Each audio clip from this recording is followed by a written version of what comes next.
Continuamos hoy, amigo oyente, nuestro viaje por el Evangelio según San Marcos, y llegamos al capítulo 9. Tenemos aquí una vez más la narración de la transfiguración, la cual se encuentra en los primeros 3 evangelios que llamamos los evangelios sinópticos. En su narración, Marcos nos dice en detalle que mientras la gloriosa transfiguración se desarrollaba en la cumbre del monte, hubo un fracaso completo al pie del mismo monte. Los discípulos no pudieron echar fuera al demonio de un muchacho. Luego Jesús anuncia una vez más su muerte, y los discípulos discuten en cuanto a quién será el mayor en el reino. Jesús reprocha el ánimo dividido de sus discípulos y les advierte en cuanto al infierno. De modo que podríamos decir que este es otro capítulo bastante cargado de dinamita en este Evangelio de acción. Consideremos, pues, el primer aspecto, la transfiguración. Marcos generalmente es más breve en sus recuentos que los otros evangelistas, pero aquí da el relato más extenso de la transfiguración. Es interesante reflexionar sobre la razón por qué él pondría tanto énfasis sobre este evento. Es nuestra opinión que la transfiguración presenta la perfecta humanidad de Jesús y no su deidad. Como ya hemos dicho, los evangelios sinópticos relatan la transfiguración. Juan es el único que no incluye este relato en su evangelio. Sin embargo, es el que presenta con mayor énfasis la deidad de Cristo. Usted recordará que en el último versículo del capítulo 16 de Mateo, Jesús dijo, «Hay algunos de los que están aquí que no gustarán la muerte hasta que hayan visto al Hijo del Hombre viniendo en su reino». Hay muchas interpretaciones en cuanto a aquella declaración, pero creemos que es muy claro que nuestro Señor dio aquí una referencia definida a su transfiguración. 2 hombres que estaban allí con él, Pedro y Juan, se refieren más tarde a este evento. En el caso de Pedro, él dice en su segunda epístola y en el capítulo 1, los versículos 16 al 18, «Porque no os hemos dado a conocer el poder y la venida de nuestro Señor Jesucristo siguiendo fábulas artificiosas, sino como habiendo visto con nuestros propios ojos su majestad. Pues cuando él recibió de Dios Padre honra y gloria, le fue enviada desde la magnífica gloria una voz que decía, «Este es mi Hijo amado, en el cual tengo complacencia». Y nosotros oímos esta voz enviada del cielo cuando estábamos con él en el Monte Santo. Pedro está diciendo que fueron testigos presenciales del poder y de la venida de nuestro Señor Jesucristo. ¿Cuándo? En la transfiguración. Leamos ahora el primer versículo de este capítulo 9 del Evangelio según San Marcos. También les dijo, «De cierto os digo que hay algunos de los que están aquí que no gustarán la muerte hasta que hayan visto el reino de Dios venido con poder». Creemos que la razón por la cual esto se declara en aquel momento en particular, antes de su muerte y su resurrección, fue para que comprendiéramos que sea que Cristo fuera a la cruz o no, el reino siempre continuaría en sus manos. Él pudo haber salido de esta tierra y regresado al cielo, y entonces, por supuesto, no nos habría salvado ni a usted ni a mí, pero sí continuaría siendo en todo caso el soberano del universo. Sin embargo, si hubiese actuado así, Cristo no nos podría haber salvado. No pensamos desarrollar más este tema, pero es bastante importante. Leamos ahora el versículo 2 de este capítulo 9 de Marcos. 6 días después, Jesús tomó a Pedro, a Jacobo y a Juan, y los llevó aparte solos a un monte alto, y se transfiguró delante de ellos. Surge entonces la pregunta en cuanto al por qué Cristo llevó consigo precisamente a estos 3 hombres. Permítanos decir en primer lugar que no les llevó porque eran sus favoritos, ni porque eran superiores a los demás. En realidad, ellos eran los más débiles de los apóstoles, y él tuvo que llevarlos así como si fueran bebés, porque de otra manera creemos que ellos no le habrían seguido de manera alguna. Lo que estamos tratando de decir es lo siguiente. Hace muchos años, una madre que estaba caminando en la calle acompañada por sus 3 niñitos, cargaba a uno, al otro lo guiaba por la mano, y el tercero caminaba detrás de ella. De vez en cuando ella se paraba para que el pequeñito de atrás pudiera alcanzarla, y así caminaban por la calle avanzando muy lentamente. Cualquiera pensaría que el pequeñito de atrás se estaba demorando mucho, pero luego podría notar que el niñito que la madre cargaba no podría haber ido de ninguna manera a menos que su madre lo llevara. Creemos que Pedro, Jacobo y Juan eran así como aquel niñito en brazos. Parecían ser un grupo exclusivista, pero no creemos que lo fueran en realidad. Eran simplemente unos bebés. Creemos que Jesús los tuvo que llevar y que eso es exactamente lo que hace según este pasaje. Les llevó, pues, a la transfiguración. Pedro dice que fueron testigos presenciales de su majestad. Este es el Cristo glorificado, tal como será cuando venga algún día a la tierra. En Primera de Juan, capítulo 3, versículo 2, dice que seremos semejantes a Él, porque le veremos como Él es. Usted recordará que Juan dice en su Evangelio, capítulo 1, versículo 14, y vimos su gloria, gloria como del unigénito del Padre. La palabra transfigurar aquí es la palabra que en griego significa metamorfosis. La transfiguración se efectuó dentro del cuerpo de Jesús y no fue alguna luz ni algún efecto de una causa exterior. La transfiguración fue la luz que resplandeció desde adentro. La transfiguración enseña por eso la humanidad perfecta de Jesús y no su deidad. Y esta es la razón por qué Juan no hace mención de ella mientras enfatiza la deidad de Jesucristo.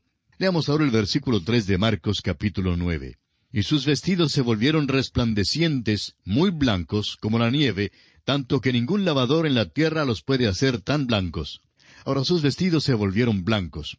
Se volvieron más blancos que lo que era creíble, porque la luz resplandeció desde adentro.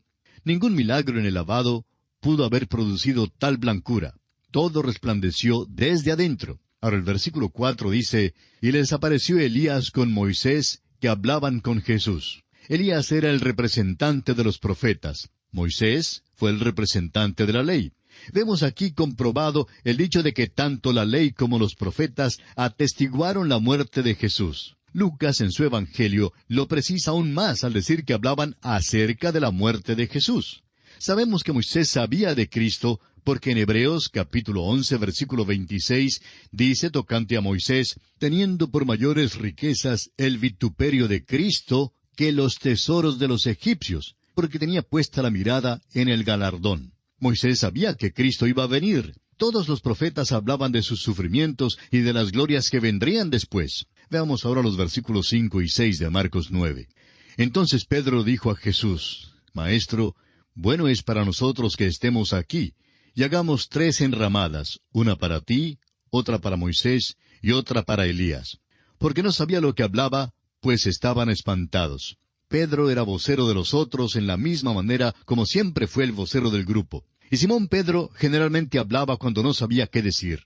Alguien ha dicho, si los que no tienen qué decir se refrenaran de decirlo, sería un mundo muchísimo mejor. Creemos que Simón Pedro metió la pata muchas veces y es seguro que la metió aquí otra vez. Prosigamos ahora con el versículo 7.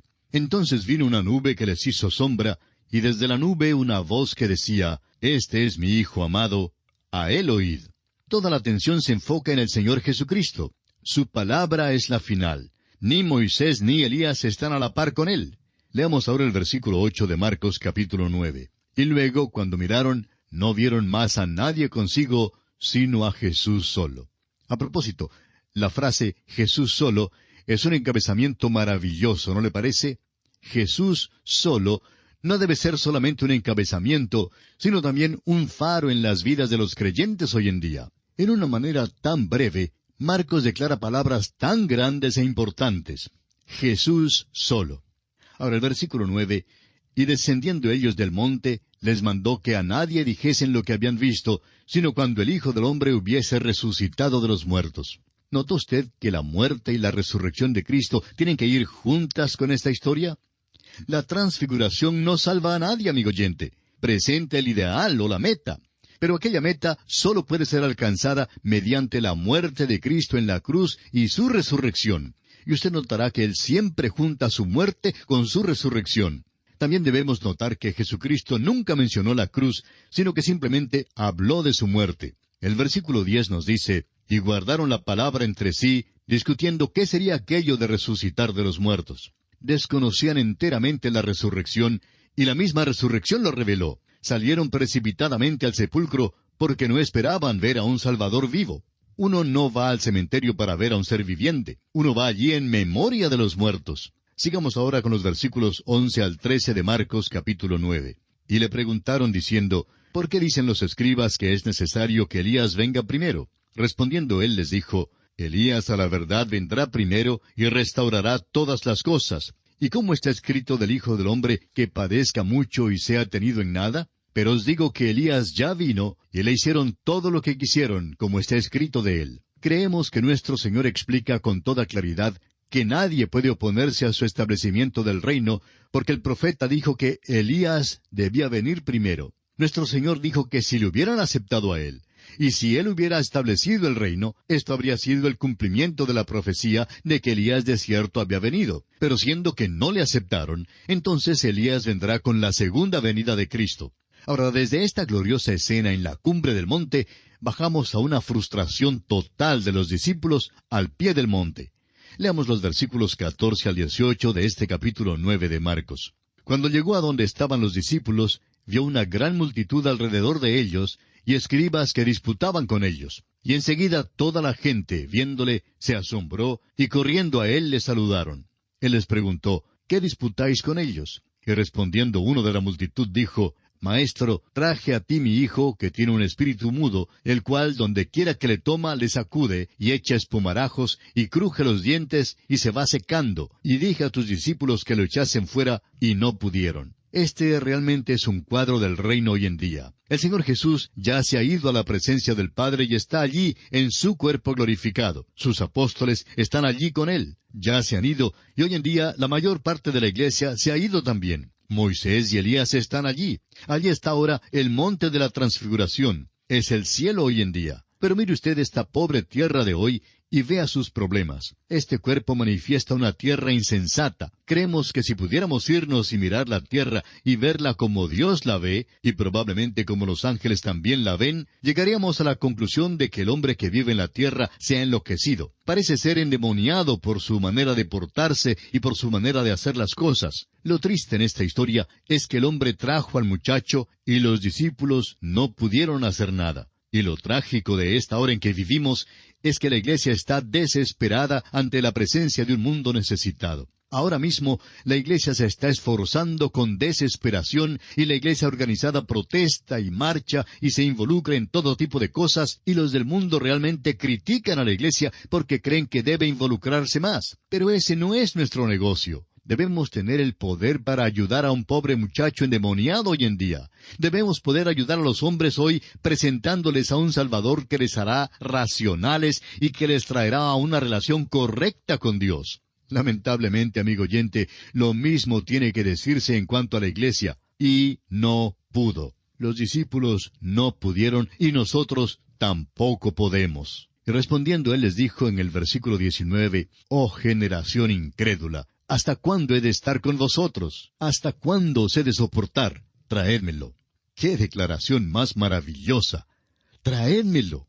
Tratamos de hacer todo menos traer a los perdidos a Jesucristo. Ahora los versículos 20 al 22 del capítulo 9 de Marcos dicen, «Y se lo trajeron, y cuando el Espíritu vio a Jesús, sacudió con violencia al muchacho, quien cayendo en tierra se revolcaba, echando espumarajos».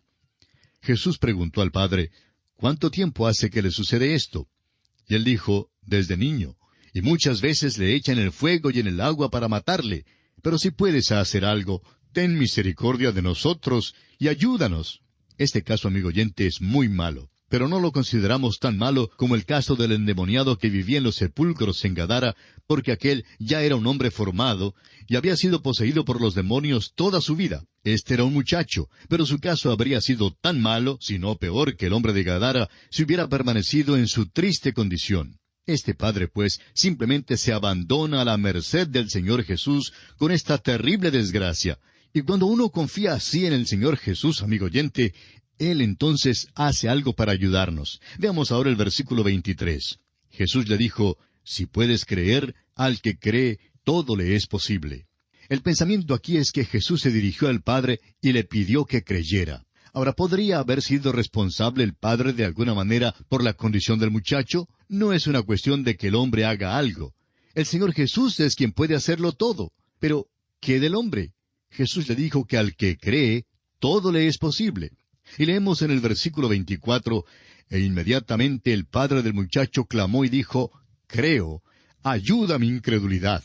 Aquí vemos un ruego desesperado de fe. Y leamos ahora desde el versículo 25 hasta el 29 de Marcos capítulo 9, que dicen, «Y cuando Jesús vio que la multitud se agolpaba, reprendió al espíritu inmundo, diciéndole, Espíritu mudo y sordo, yo te mando, sal de él, y no entres más en él».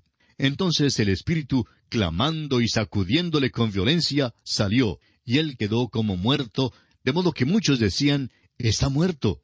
Pero Jesús, tomándole de la mano, le enderezó y se levantó.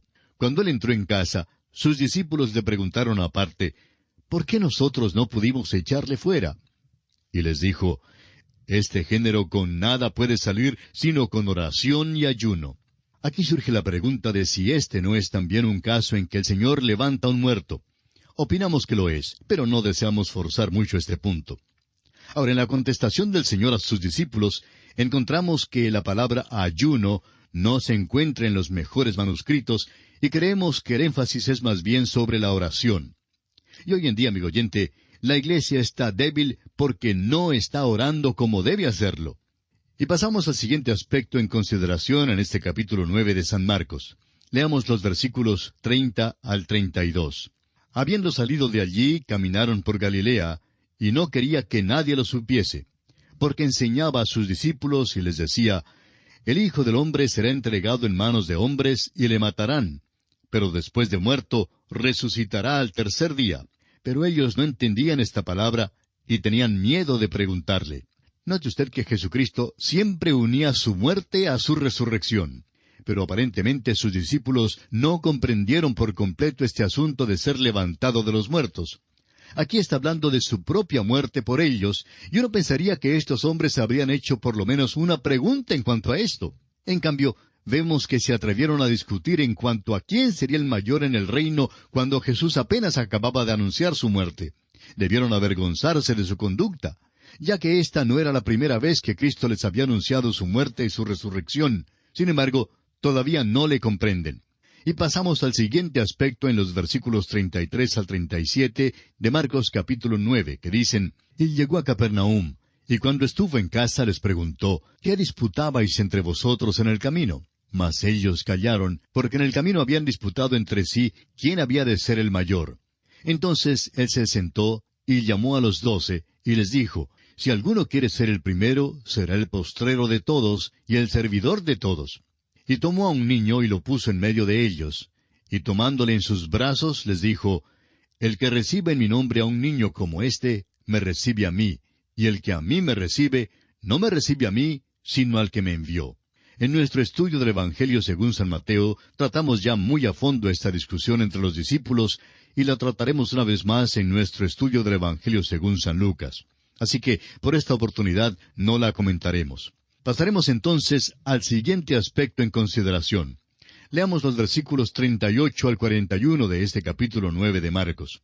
Juan le respondió diciendo, «Maestro, hemos visto a uno que en tu nombre echaba fuera demonios, pero él no nos sigue, y se lo prohibimos porque no nos seguía». Pero Jesús dijo, «No se lo prohibáis, porque ninguno hay que haga milagro en mi nombre, que luego pueda decir mal de mí. Porque el que no es contra nosotros, por nosotros es. Y cualquiera que os diere un vaso de agua en mi nombre, porque sois de Cristo, de cierto os digo que no perderá su recompensa». En cuanto a Juan, hay quienes suponen que era un apóstol afeminado, pero note usted aquí su modo de ser. Jesús reprocha aquí cualquier tipo de espíritu sectario.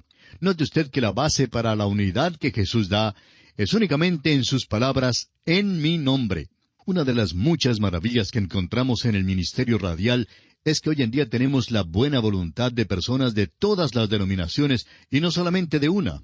Y es que lo que se hace en el nombre de Jesús no puede ser negado por ninguno de sus seguidores, cualquiera sea la denominación a la que pertenecen.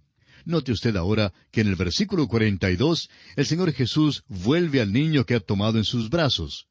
Estas palabras son muy tiernas, pero al mismo tiempo caen severamente sobre aquellos que se atreven a ofender a un pequeño. Leamos los versículos 42 y 43. «Cualquiera que haga tropezar a uno de estos pequeñitos que creen en mí, mejor le fuera si se le atase una piedra de molino al cuello y se le arrojase en el mar. Si tu mano te fuere ocasión de caer, córtala. Mejor te es entrar en la vida manco, que teniendo 2 manos ir al infierno, al fuego que no puede ser apagado». ¿Se dio cuenta usted, amigo oyente, quién es el que habla aquí en cuanto al infierno? Hay quienes dicen hoy en día que Jesús es benigno, y lo es. Pero, amigo oyente, Jesucristo es también el único que ha hablado en cuanto al infierno. Pablo nunca lo mencionó, pero Jesús habló bastante en cuanto al infierno. Y puesto que Cristo habló del infierno, no sería malo que nosotros lo escuchemos. Él dijo que hay un lugar que se llama infierno. Estamos confiados de que es un lugar y que es exactamente como Cristo lo describe. Jesús luego habla en cuanto a la mano, el pie y el ojo. El ojo puede conducir al pecado. Piense, por ejemplo, en Eva, la que primero vio que el árbol era bueno para comer. Leamos ahora los versículos 49 y 50 de Marcos 9. Porque todos serán salados con fuego, y todo sacrificio será salado con sal. Buena es la sal, mas si la sal se hace insípida, ¿con qué la sazonaréis? Tened sal en vosotros mismos, y tened paz los unos con los otros. Estas son declaraciones extrañas. El pensamiento es que tanto el fuego como la sal purifican. El fuego purifica quemando la escoria y las impurezas. La sal penetra y quema la corrupción e impide el avance de las impurezas. Si tenemos la sal, es decir, la obra limpiadora de la palabra de Dios obrando dentro de nosotros, entonces esa sal santifica y trae la paz. Y aquí, amigo oyente, concluye nuestro estudio del capítulo 9 del Evangelio según San Marcos. Será hasta nuestro próximo programa, Dios mediante. Es nuestra oración que el Señor le colme de sus ricas bendiciones.